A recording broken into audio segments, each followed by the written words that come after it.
This is better information than golfing. So Yeah. Well, we're going to go ahead and get started. Hello and welcome to you in this program of the University of Arkansas Small Business Development Center. We are so pleased to be able to bring you these educational programs to help support small businesses. Please be advised that we will be recording this webinar for ASB TDC education purposes.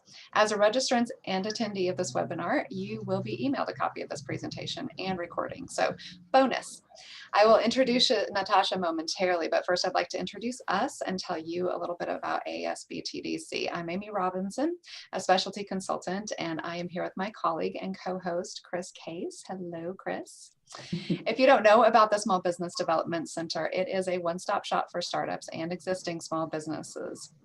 We are associated with the University of Arkansas and affiliated with the SBA, as well as the statewide ASB TDC. We are also part of a national network of more than 1,000 small business centers. So you are extremely well supported. And locally, we offer complimentary one-on-one consulting that includes business planning, marketing analysis and strategy, financial modeling, and so much more. We also offer programs like this one, covering the relevant topics for business owners. And so if you are not already a client, we encourage you to visit us at sbtdc.uark.edu. So I'm going to turn it over to Chris to tell you a little bit about what we're going to be doing today and how we're going to be interacting with you via this fabulous webinar. great. Okay, thanks, Amy. So today we're bringing you why you need an email marketing strategy and how to build one with Natasha Murphy. So this is a webinar format. So you're going to be on mute, but please participate via the Q&A or the chat. If someone asks a question in the Q&A that you have as well, make sure to just feel free to upvote it so it will put it at the top of the list and be a priority question for us. Please note that you have the ability to be anonymous in Q&A, but not in chat. We will be monitoring questions and asking all of you guys where appropriate to go along to answer your questions, and we'll have a Q&A session at the end also. But you're welcome to also raise your hand using the participants window during the Q&A session, and at the end, we will unmute you so you can ask questions personally, so we'll feel like we're all in one room together as the good old times. But again, we will be monitoring the chat and the Q&A closely, and we're going to make sure that all of your questions are answered. So please feel free to ask anything, anytime, and we will make sure to get back to you. Amy, back to you. Thank you very much. I feel like a radio show, and back to you. I know it. While we get to know Natasha, we would also very much love to get to know you. So please post in the chat about what industry you're in and what stage of your email marketing strategy you're in. This will help Natasha speak to you and your business a little bit more easily. So the moment that we've all been waiting for, we are happy to introduce our presenter, Natasha Murphy. Say hello, Natasha. Natasha. Natasha is based in Atlanta. Nicely Built provides digital marketing services, including brand designs and websites built to engage and convert users.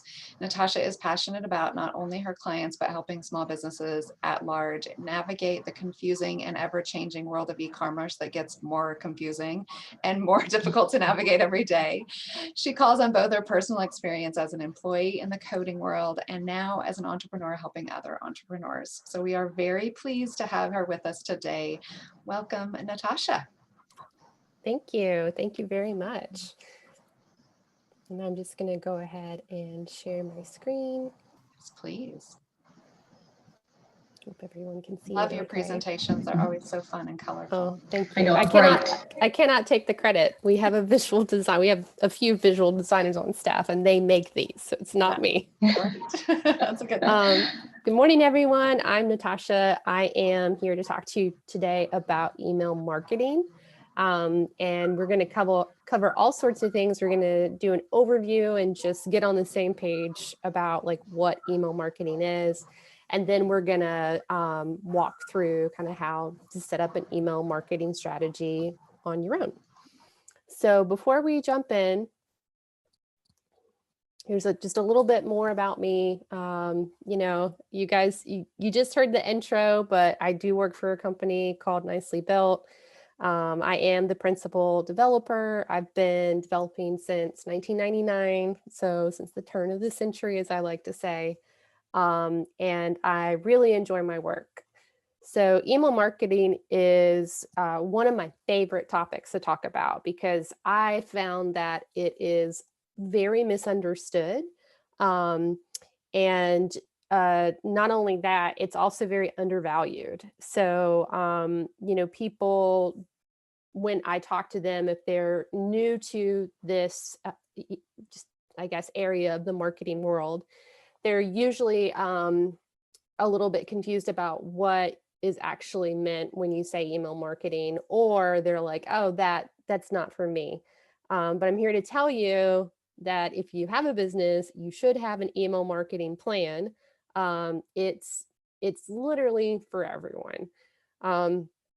So here are just a couple of explanations to kind of help us understand what email marketing is. First and foremost, it's the use of email to promote your business and or your products and services. So that is at the heart what you use email marketing for, is to really just promote your business. One of the greatest benefits of email marketing is that it does provide direct access to your customer base. So unlike Facebook or Instagram ads, or unlike Google AdWords or some of the other digital marketing options, email is special in that it does provide you direct access. So you are really kind of talking to your clients one-on-one and really controlling that conversation. So you don't have to worry necessarily about, whether or not the algorithm's going to prevent you from actually delivering your message, or you don't have to necessarily play within the confines of like the marketing platform like you would with Facebook, Instagram, or AdWords.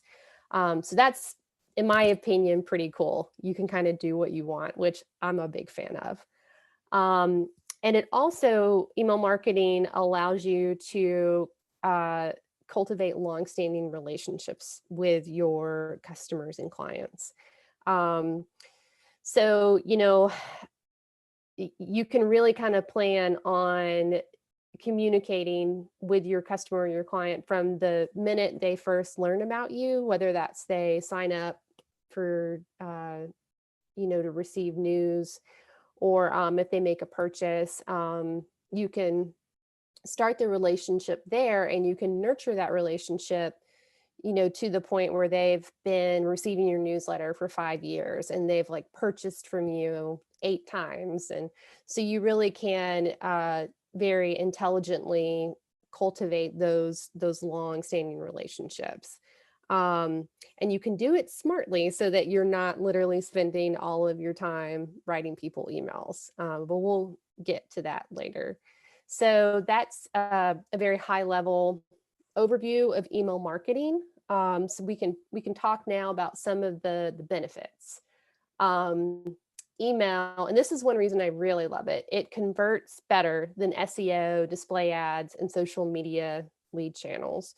So in terms of, and when I say convert, I mean, you send someone an email, and if they make a purchase or if they click a link and sign up, that's a conversion. So you have the highest likelihood of that happening if you contact someone via email, which is pretty awesome.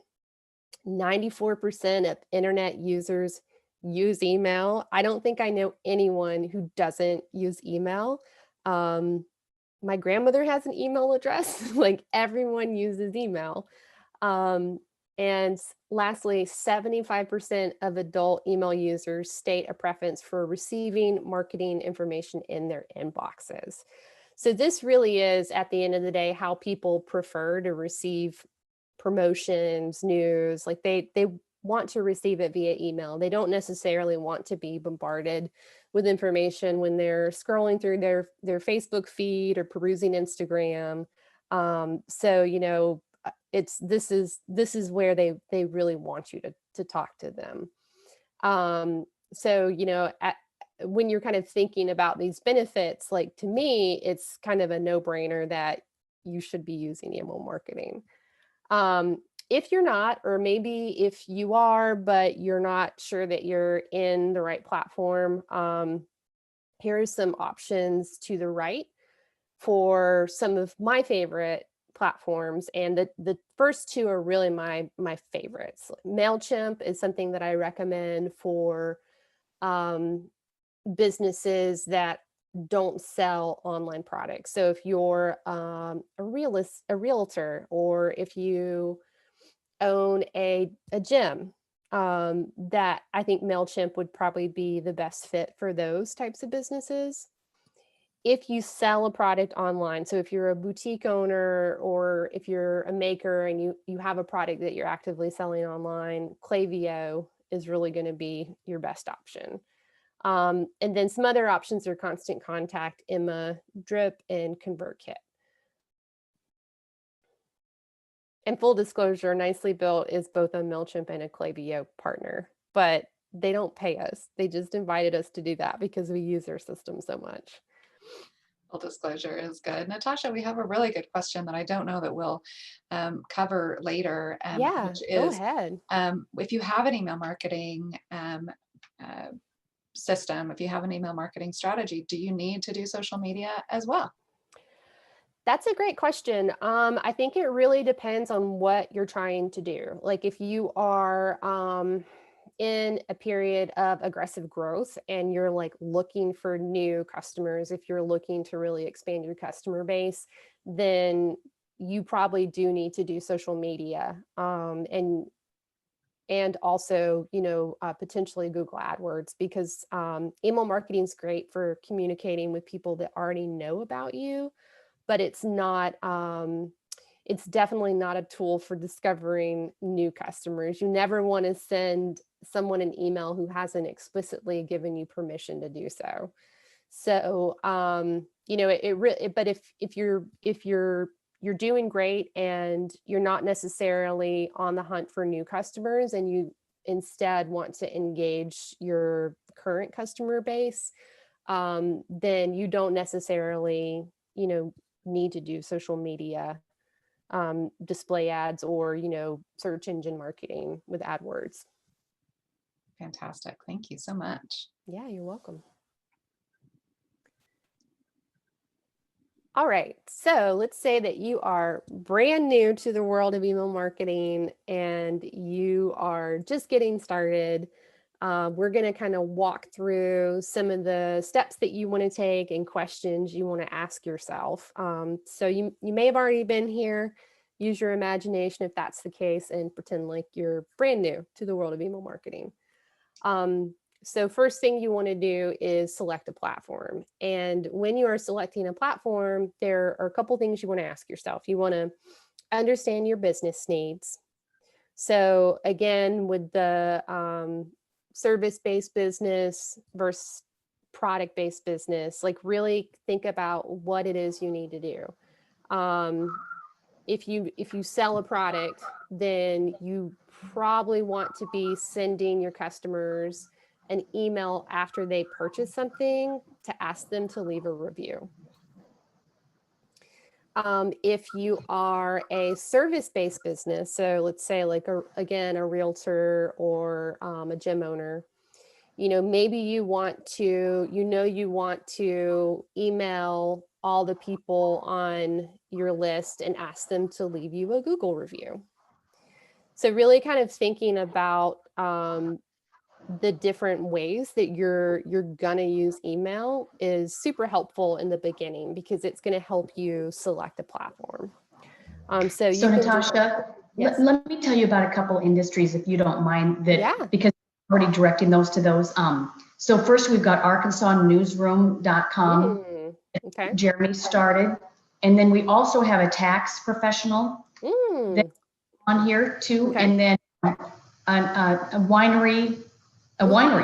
Which Yay. is one of my favorites. Yes, yep, on here too. So we've got a really great variety of industries here. Great. Awesome. Does the winery sell online? So they're starting. So that's Ooh, the very great part. fun. First online store in October. So Okay. definitely, and having 1,600 contacts already. So starting out with a good list, wanting to do some monthly sales campaigns. We have definitely, and then very, just starting to think about it.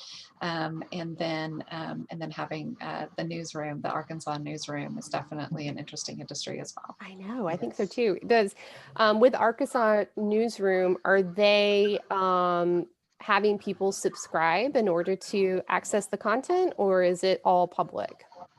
Fantastic. We will ask Jen Yeah. to let us know. Okay. Yeah. You put that out there. Let us know. Yeah. Very awesome. Yeah, so I'm for the purposes of kind of stepping through these initial steps, I'm going to use the tax professional and the winery. So with the tax professional, you definitely want to be sending out an email at the beginning of every year, maybe with tips for people to follow when they're getting ready for tax prep.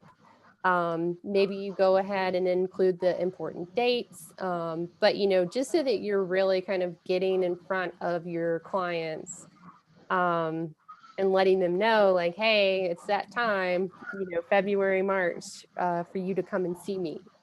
And, really kind of adding value to that conversation by reminding them of dates.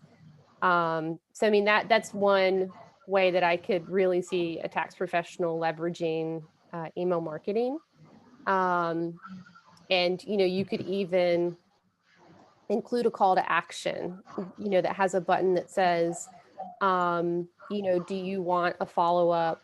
Do you want like a personal call during February from our staff to kind of check in, like click here to schedule? Or so there's a lot of fun stuff that you could do there. I kind of see with the tax professional, the majority of that marketing happening at the beginning of the year, with some other campaigns kind of going out a little bit later in the year. But I think that's a really cool example. So the other example, the winery, I'm going to assume for the purposes of this presentation that they do sell online, because I know that the laws around selling alcohol online, I know here in Georgia, they've been rapidly changing. I like my local wine shop, you can even like have it delivered using Zifty now, so which is pretty cool. So I'm gonna just assume that they sell online. Hashtag pandemic. Yes. Right. So, that one is going to be more an example of like an e-commerce business, because you really do want to leverage your email marketing to sell things. So you would, for example, maybe you have you set up an automation for people, like when people are signing up for your email, you ask them, what color wine do you like, red, white, or pink? And based upon their selection, you can send them deals and information about whatever wine they tell you they like. So if they click red and you have like a new I don't know, you guys are gonna laugh at my like, I don't have a very good knowledge of wine. If you have like oh gosh, I can't even think of what, I'm going blank. Pinot Noir. If you have like a There new, you go. I think that's the red one. If you guys like have a new bottle of that, then you can automatically send out information to the people that specified interest in red wine. If you were to do something like that, you would definitely want to include an all option so that people could say, I like all the wine, if they want to just get all the news. That would be me. Yeah. We have a couple of, just to kind of expand on the question that you asked earlier. So everyone has, a subscriber option in the format of what is going on with the Arkansas newsroom is that for now it is kind of a pay as you if you can model. So Okay. subscribe if you like, pay if you can is how he describes it. And then as the subscriber base builds up, they will switch to subscriber only, and eventually the subscribers will be the only ones that are able to comment specifically. Hmm. But it seems like everybody at the tax business, the winery, have subscribers and different levels of access based on that. Okay, cool. Yeah, so to just kind of wrap up the recommendations for the tax professional and the winery, for the tax professional, I think that MailChimp would work great because they're really going to have everything that you need in their platform. For the winery, since you are selling products online, I would recommend Klaviyo because they really do have the industry leading marketing technology for e-commerce. The newsroom is a very interesting example.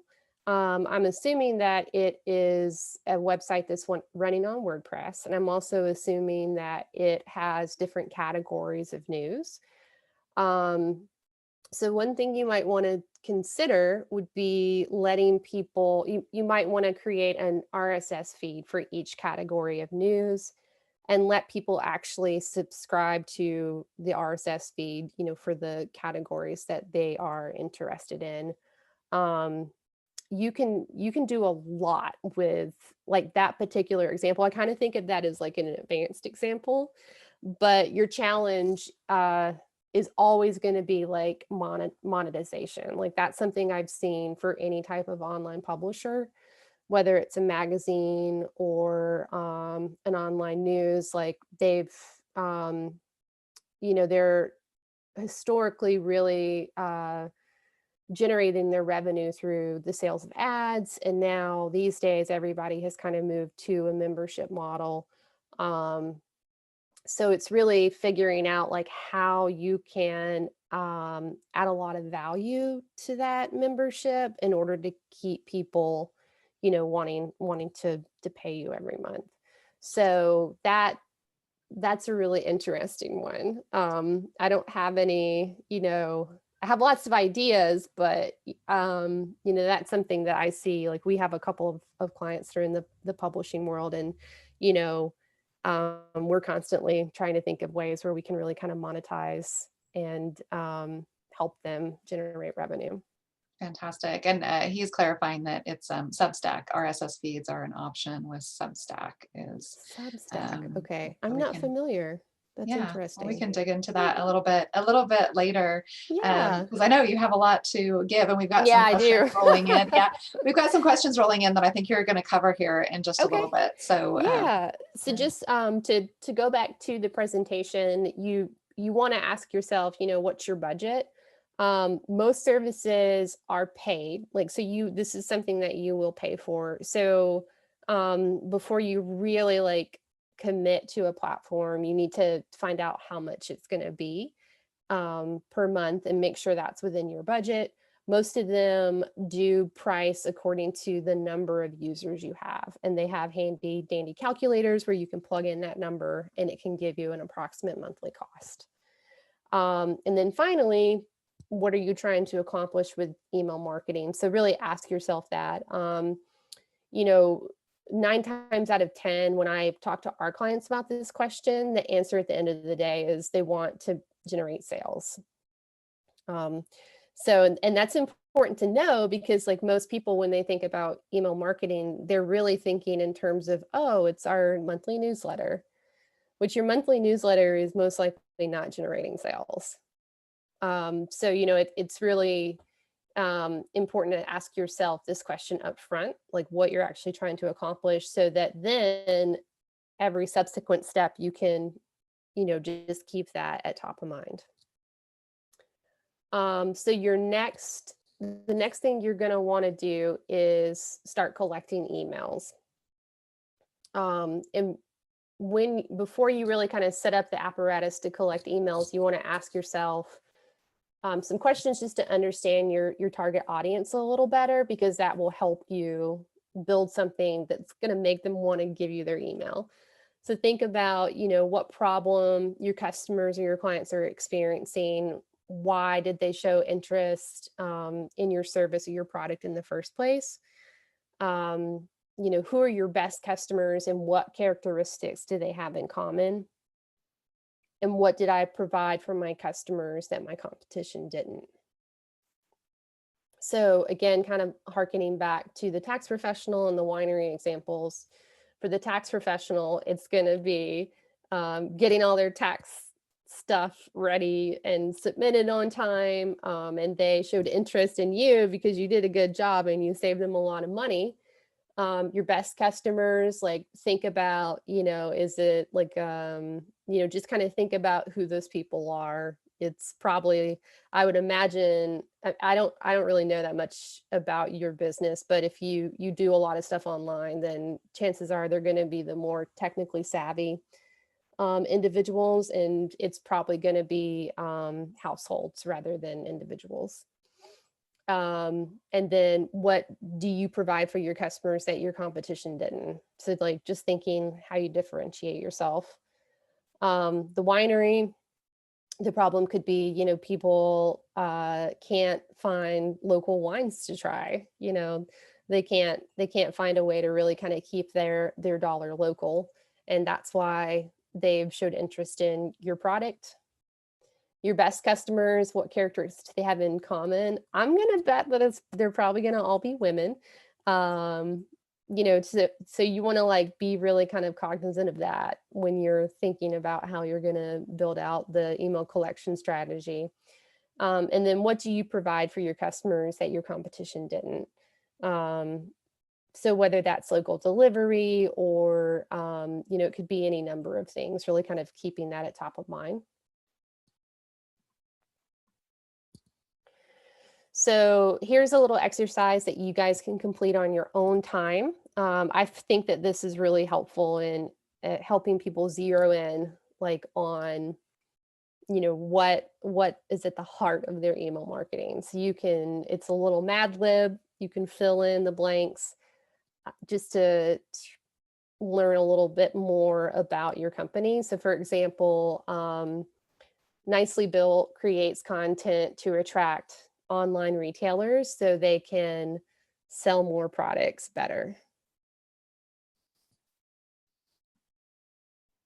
So here are a couple options for collecting emails. You can have an email sign up box on your website, as well as a pop-up as pictured here on the right. The majority of email marketing services, they have the technology that allows you to do this like pretty easily. When you set this up, don't just say sign up for our newsletter. Make it creative, because if no one's going to just sign up for your newsletter, like you have to like give them a hook and pull them in. And then you can incentivize email signups by offering a carrot. So for example, 10% off your first purchase, or you know, exclusive first access to new products. You can really kind of think about how you can be creative here. For the tax professional, maybe you offer a free tax planner download, you know, to people as they sign up. But these days, like people are bombarded with opportunity to sign up. So you really have to make it worth their time in order to get their email.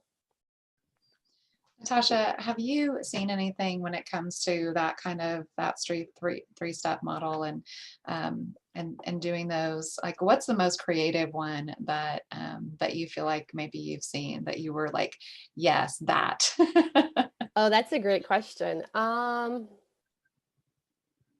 Yeah, you would be amazed at how challenging it is to like keep that fresh, keep that new, because it's something that we handle on behalf of our clients when they hire us. Mhm. So probably the most creative solution that I've seen was for our client Stuckey's.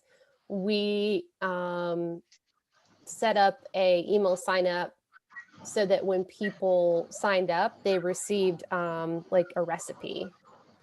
So that was pretty cool, and that actually ended up converting pretty well, like more so than just your generic garden variety, like give us your email. Yeah. So, you know, you can there's always something you can give people. You know, you don't necessarily have to give them a discount. You can give them something else, but you just have to really think about what it is that would make their day.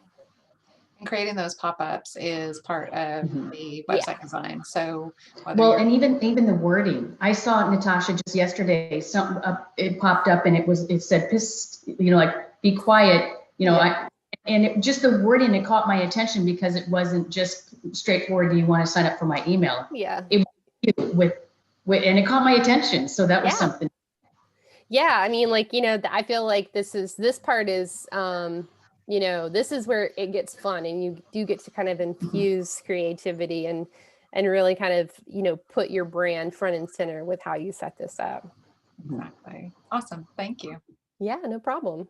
So the second thing you want to think about when you're just getting started is like how often you're realistically going to be able to send out these emails. Like, I cannot tell you how many clients or just people out in the world that I've seen that have like sent one welcome to our new monthly newsletter email and then nothing else afterward. So before you really commit to the idea of like a monthly newsletter, think about what you can realistically do. Like especially if you have staff, like think about like who on staff can do this. Weekly is a lot. Monthly it is actually even a lot. Quarterly is where I see most of our clients falling. Um, unless like if the online retailers, that's a little bit different because like, especially right now during the holiday season, like everybody's running a promotion every couple of days. Pace the send frequency to how much information you have to share. So like if you've got 4 really big announcements, like don't include them all in one email. Like send 4 separate emails and like really kind of set yourself up so you have content, like good content to send for a month. You could send like one of those announcements a week. So be really kind of savvy in how you're handling that information. Natasha, Yes. I have a question about just the email fatigue that, it's kind of like Zoom fatigue, right? Yeah. Email fatigue that people get when they're getting some of those announcements and they just kind of glaze over if they're getting too many too frequently. Yeah. And so is there kind of, you're saying if you've got some announcements once a week is great. Is there like, what's the threshold of that's a little bit too many?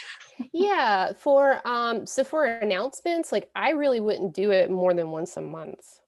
Later in the presentation, we're going to talk about the concept of automations, and that's really what people should be focusing their time on and investing in. Automations are different than these one-time campaign sends. So for these campaign sends, like, so think like newsletter, I wouldn't send more than like one a month. Otherwise, like people will unsubscribe. And lastly, you want to determine the time of day that will net the most engagements from your audience. This is another feature that most of the email newsletter service providers I know of have built in. So they will actually help you figure out like, oh, your list is most likely to open and click at 8:30 a.m. But thinking about the time of day and what day of the week that you're sending, like giving some thought there, doing a little homework to ensure that you're going to get the highest open and click rates possible. And here's just a little bit of guidelines around like if you just don't know where to start. These are some times of the day and days that we see it nicely built. We see these working really well. 6 a.m. and 10 a.m. in the morning, 2 p.m. in the afternoon, people are just kind of getting settled in after lunch. And then 8 p.m., people have put their kids to bed. So Tuesday, Thursday, Wednesday, those are the days of the week that we've seen have the highest click and open rates. So the third thing that you're going to want to think about is the type of emails you want to send. So content really is king. So if you're going to take that newsletter approach, give people an overview of what you're including at the top. So you don't want to like just send them a wall of text. You want to like give them kind of an overview at the very top. So think, you know, for the month of March, like we introduced this new wine. We tilled one of our vineyards, and we have a new like in-store mascot. And just that one sentence really kind of summarizes it. And then beneath that, you can kind of go into each of those copy points and talk a little bit more. Remember, with your newsletter, 90% should be educational, 10% promotional. So with the example I just talked about, the most of that's going to just be educational, kind of informing your customers about what's going on. And then at the bottom, like maybe you have a blurb that says like, remember that wine we just introduced, click here to get 10% off.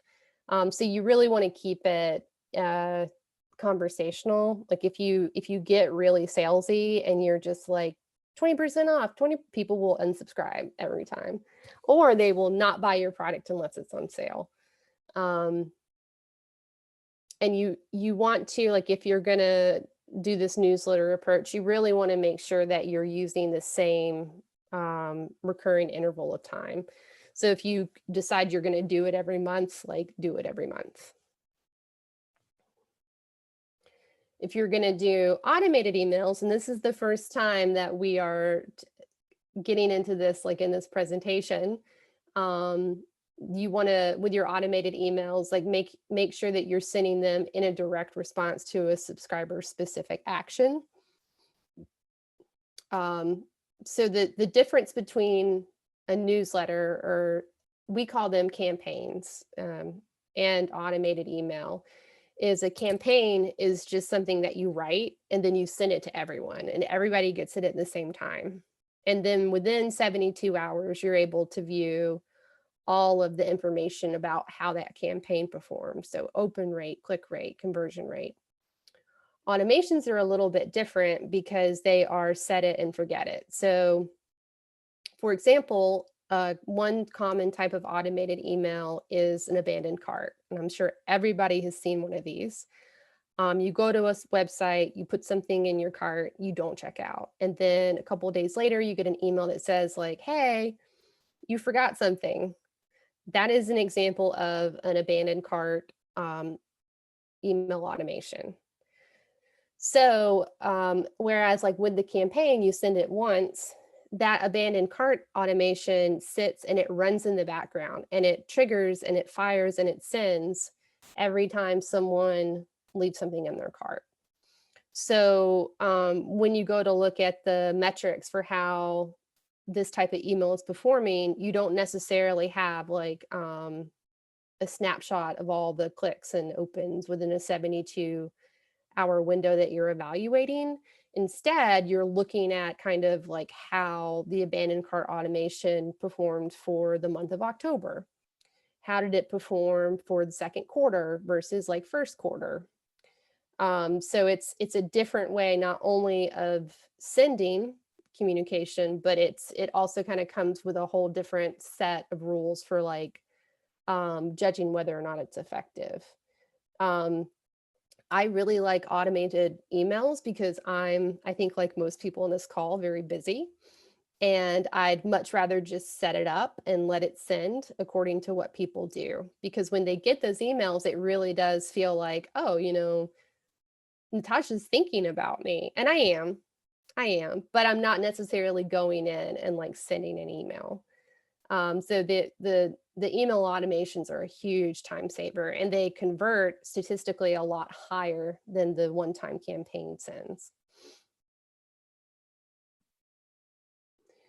And then dedicated emails. So these are going to be timed emails promoting a specific offering. They're similar to the newsletter type campaigns, except for sending every single month. Like you would just kind of send these out at a scheduled time. So like if you know you're going to do like a big promotion the second week of March, then maybe sometime in February, you send out the first email that says like, hey, our big sale's 2 weeks away. Then you have another one the week that the sale goes live, and then another one letting people know they've only got 24 more hours to take advantage of the sale.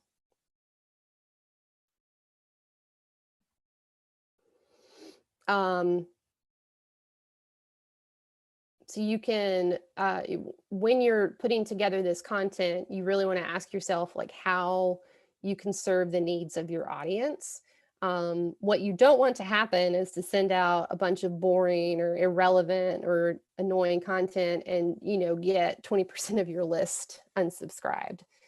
So you really want to think about what they're going to want to read. So some of the things that people like reading are product announcements. They love behind the scenes information. So pictures of you kind of at your day-to-day, event invitations, customer client success stories, and how-tos. So there's a lot of room in terms of the type of content you can create. The majority of these they're going to be applicable regardless of what industry you're in. And then in terms of like actually putting together the email, so when you're in MailChimp or Klaviyo and you're building out your email, you always want to use a mixture of images and text. You never want to send just a wall of text. People are not going to read it. Nor do you just want to send images. Break up sections with line dividers or images so that the eye can easily follow and intake all of that information. Bold section titles, use an intriguing subject line, embrace brevity. This is a hard one for me. Include a call to action. So always have, you know, click here to shop, or, you know, click here to learn more. So give your customers something to do. And then finally, spell check. Like really check your spelling and your grammar. All right, should I pause? Are there any questions? We do have some questions. Some of them will be great. Were great for us to save up toward the end. They're very specific to kind of where they are in their business, about budgets, about tips for growing a list. And so we'll go ahead and hold on to those for a little bit. But yes, thank you all for continuing to ask the questions. And we are at almost about the 15-minute mark, just so you know, so that we make sure that we leave a few minutes for those questions. Yes, I am trying my best to get through it. I forgot how long this presentation is, but it's a good one. Right, it is. So I feel like we've gone over what automations are. We're very much all on the same page about that. Just a couple other examples of automations you could send. Welcome to the party automation that gives new subscribers options to learn more about your brand. So just letting them know like how you started, like why you started. Let them know if you have an upcoming event. The abandoned cart, that's the example everyone's immediately like, aha. And then another example would be like any sort of follow-up email triggered by a subscriber's previous email interactions. So maybe you send an email to everyone who opened like a specific email. So those are just a few more examples. So let's talk a little bit about segmentation. Just like identifying your target market, it kind of helps you decide what type of content you're going to send out to people. Segmentation can really help you in even zeroing in on that messaging further. So segmentation is the process of grouping customers together by a set of demographic characteristics. A good example would be maybe if you have an online store and you also have a brick and mortar, you have a segment for people that live in the town where the store is at, and then you have a segment for everyone else. Then those are the people that can shop online.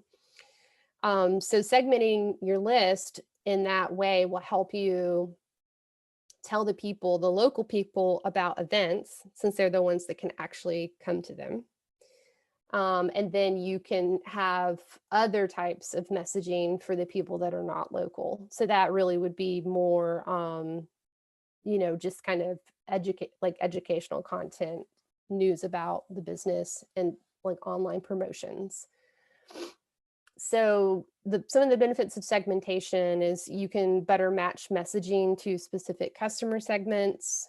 You can upsell customers by targeting your offers. So like maybe you want to tell everyone who bought a product about another product, like, oh, we see you bought this, like, we've found that it goes great with this. And so you can attempt to upsell them. And you can increase your engagement and click-through rates with this more personalized communication. So people are a lot more likely to engage and click when they receive something that's really custom tailored to them. So you can combine segmentation and automation. Here's some examples. 3-part abandoned cart email series. These are some of the purchase history email follow-up, re-engage former customers, clients. Here are some ways that you could segment your email list: purchase history, age and gender, geographic location, events or interactions in person and on the web, hobbies and interests, cart contents, visitors device, and subscriber actions, newly subscribed, emails open, links clicked, etc. So this last section, I don't want to breeze through it too quickly because it is very important. However, there's a lot of information in this section. So reporting, once you get like a good email marketing strategy in place, you're going to want to move into reporting, because you're always going to want to be iterating, going for higher click rates and higher open rates. So you can, most systems, email newsletter systems, are automatically going to record things like email opens, how many emails were delivered, how many people unsubscribed from a particular email, how many new subscribers you've gained, and click-through rates, so how many people clicked on the link. Some of the more sophisticated reporting options are A/B test results. So if you decide that you want to send out 2 versions of your email to 10% of your list, and whichever one has the highest click-through rate goes out to the rest of the 90%, that's A/B testing. Return on investment, how much revenue your email generated compared to how much you've spent. Time spent with the email open, how long did a subscriber spend looking at your email? That's always an interesting one. It helps you kind of understand whether or not they want to be reading the content. And email bounces, so how many emails reached an inbox but were bounced back unopened. So some of the best practices for optimizing your email marketing: be authentic, not salesy. So people really these days respond to authenticity. So, speak in your own voice, use colloquialisms if you want to. I mean, we're all Southern here. You don't necessarily have to like come across as a big brand. Like, people will actually respond to you better if you're just yourself. Make sure that your emails are optimized for mobile viewing. This is a really important one. So keep the email under 600 pixels wide, use a large font size, create short subject lines, and use alt text with images in case that the image doesn't load. So like putting a description in there for every image in case someone doesn't have a good internet signal, so that they can at least see like, oh, that was a picture of like the newly tilled vineyard, and kind of like the next best thing to see in the image. Do not use these trigger words in your email subject line. They will most likely get your email routed to spam, or maybe not delivered in the first place. Exclamation point, $, and then I'll let you guys kind of read the rest of these. So don't use these. And that is the end. So I think I've left about 9 minutes for questions. Good.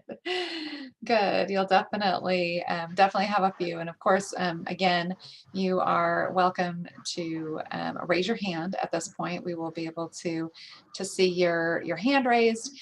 If you want to ask the question personally, we have been getting some questions in the Q&A, and we have one in the chat. One specifically that I think a lot of people probably have was asked about if you have any tips for growing your list. So you've kind of gone over, not to just, randomly email people. And we've also had that question about social media and, and will you be, posting your subscribe question in social media might be one way. But what are some of the other ways that that people can grow their list as they're moving forward? Yeah, that's a great question. So if you want to graduate from just having your on-site sign-up forms, the next thing that you would want to probably do is a campaign to find new subscribers, like an actual paid display ad. So you can do that a number of ways. You could set up an ad for a lookalike audience and have Facebook actually find users for you based upon who is already on your list.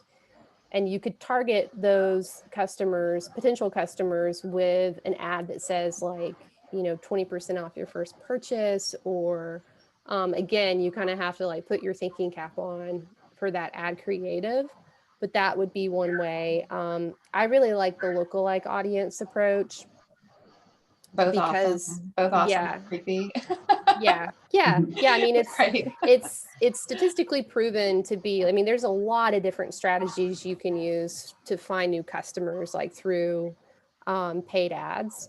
And the lookalike audience I see that one working really well for our clients. Another option would be, if you could try even retargeting your own website and products to people that go to the site as a way of converting them to, subscribers. So sometimes that will work for getting people on your list, but that's really more of a tactic that we use to generate sales. So that's not necessarily something that you would use to find new customers. You would really want to do a lookalike ad campaign to find new people. Fantastic. Mm-hmm. We have a question about the call to action and the call to action button. And could it be a scheduler to set up an appointment and follow up? Yeah. And just kind of expanding on the call to action button in general. What are some of the cool uses for that? Oh yeah. I mean, you can do anything. There's a couple of really great services. Calendly is one. They're based out of here in Atlanta, but it's one of those services that will let someone click and then schedule time to talk to you. So you could use something like that as your CTA. Of course, Buy Now. You could ask people to sign up to be reminded about something. You could even, you could say, tell us what you think. And it could be, it could link out to a form. So there's any number of different things that you could do, but, having people have something to do in your email is important, because that's a metric that, we look at on an ongoing basis. So we never send out an email that's just information. It always has something that's click here to learn more, or click here to take advantage of this offer, or click here to see more examples, just because it's really important to see exactly how often people are interacting with the content. Absolutely. Well, and we know that we have a lot of different industries represented here. And so I'm going to remind everybody, you will get a copy of this presentation and this recording, but Natasha's here now. So if you have a very specific question for your industry, let us know. One of the other questions that we had was about budget. What should somebody budget? So you're talking about some of the the base the base, like MailChimp is free up to a certain number. So being able to calculate that. And then you'd also talked about these ads and getting some more. So generally speaking, what are some of the budget considerations when it comes to calculating for that? Yeah. So to speak to the question of the email marketing platform, typically they're free up until 300 or 500 users. So like if you have 1,000 users, like you should probably plan on maybe spending around $100 a month. You can always keep the number of subscribers down by making sure that you're practicing list hygiene and deleting people that are just not opening your emails, and making sure that you're purging like emails that are no longer active. We have a blog post on our Nicely Built website that really details list hygiene if you want to check it out. Yes, which we are going to post right now in the chat. Cool. Yeah. There, and for customers that have more than that, like if you have 10,000 emails, like chances are you're probably going to be spending in the neighborhood of $300 a month. Up until 100,000 emails, like you'd probably be spending around 600. It really, like they've made it a little tricky, like it's no longer tiered. So it really is truly calculated by the number of emails you have on your list. Well, I think a couple good points that I just wanted to summarize. One of the things that you've said is you've got to be strategic with this. You can't throw stuff out there and hope that it sticks. And number two, reporting. You have got to evaluate and not just assume things are working, but the reporting piece of this and staying on top of that is really important to keep the success up or moving up. Yeah. Absolutely. Well, before we end, we just have one really, which I just loved this this question about colors. Are there certain colors that should be used, or certain images? Like what's turning people on and what's turning people off when it comes to some of these? Yeah, that's a great question.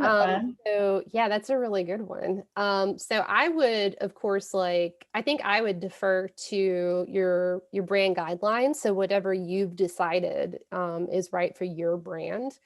Really sticking to that. Like I know at Nicely Built, like we have like an established color palette. Those are the colors that we use. They're supposed to be cool and evocative, and there's like a whole strategy behind the selection of those colors that I was not involved with because I'm not a designer. And then for images, the same. Like I know that we have a lot of clients who only like use like bright, happy images. People respond well to that. So, I think it really kind of comes down to your brand, and having, rather than thinking about it on a campaign or email by email basis, deciding that for your like entire brand and establishing guidelines and following those. Fantastic. Well, Natasha, before we will you share your information, how to get a hold of you there on Instagram, so everybody can see that before of course. we cinch everything up. And this is what I love about. So really, Natasha's encouraging you to contact her on have a combo on Instagram. At Built Nicely is there. We've also posted nicelybuilt.com in the chat, so you are welcome to contact her there. You may hear from her. You may hear from one of her team members, because she's a busy, lazy lady. So we really want to thank you again for sharing your time with us today, because we know that you are busy and so informative, and we just have loved this so much. We appreciate you, and I just want to remind everybody and thank you again for being here. You will be emailed a copy of this presentation and the recording, as well as a brief survey that helps us continue to serve you and bring you quality programs. And Chris, if you'll let us know how everybody can find us. Okay. Well, we do have a full listing of our workshops on sbtdc.uark.edu. And you can also click on that QR code that's right there up on your screen to get more information also. But don't forget, we are on social media, so you can follow us on Facebook, Instagram, and LinkedIn. And it was so good to have all of you here today. And thank you, Natasha, so much. We really appreciate a lot of great information that I learned today. So I'm sure everybody else did, but we hope to see you guys all next time. Yes, please. And thank you. Well, thank you all very much. Appreciate you.